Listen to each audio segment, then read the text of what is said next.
Oi, gente, falar um pouquinho desse assunto carcomido, já cansativo, mas que eu acho que vale esclarecer. E aqui eu peço ajuda a vocês para, vamos discutir, vamos debater, claro, dentro daquela razoabilidade que é sempre bom para seres humanos, de respeito, que tenham educação.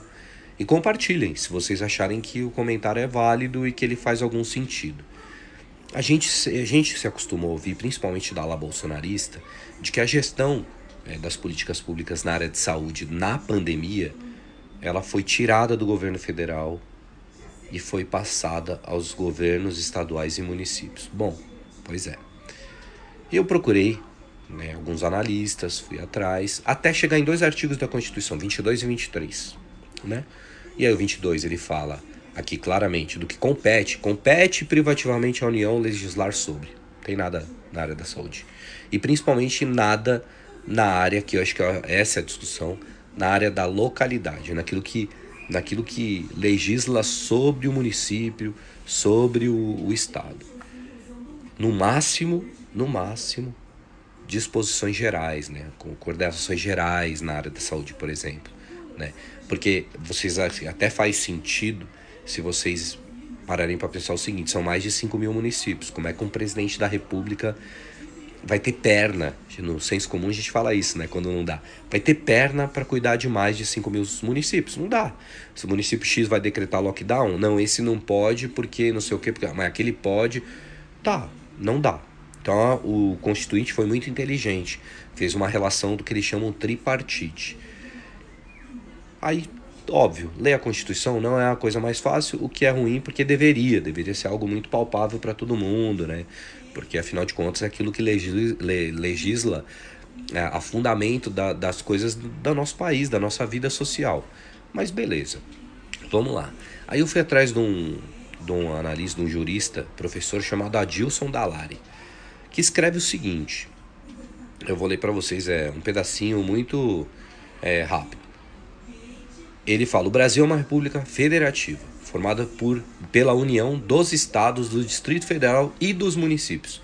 Não há hierarquia entre os membros da federação, não há hierarquia, é um jurista que está dizendo isso. Vocês podem procurar outros. Todos recebem suas competências diretamente da Constituição Federal. Aí ele diz: nos termos da CF, que é a abreviação da Constituição Federal, a União tem poderes enumerados. Os números que eu li para vocês aqui. Ou seja, somente aqueles que constam expressamente da Constituição.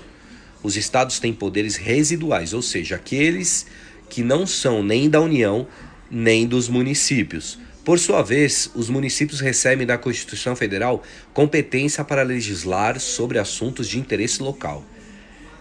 Acho que está claro que não foi o STF que tirou do governo federal poderes de gestão nas localidades na pandemia.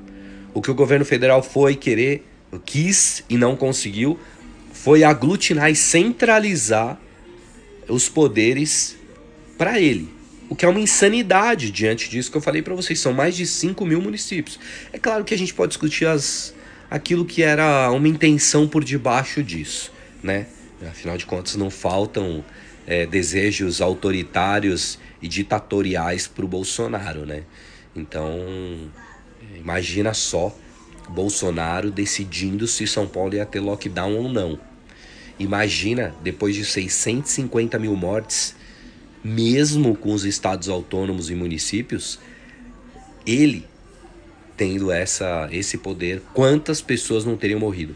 Porque nas contas, proporcionalmente, morreram mais de 400 mil pessoas no Brasil de Covid do que morreram proporcionalmente no mundo. Então eu acho que isso é outro fato, não é aqui uma tentativa de falar mal da gestão do governo, que é péssima claramente, mas isso é um fato. Então assim, vamos discutir, vamos debater, comenta aí, compartilha, procura especialistas, juristas e traz aí pra gente poder aumentar o nosso escopo de entendimento sobre o assunto. Beleza? Valeu!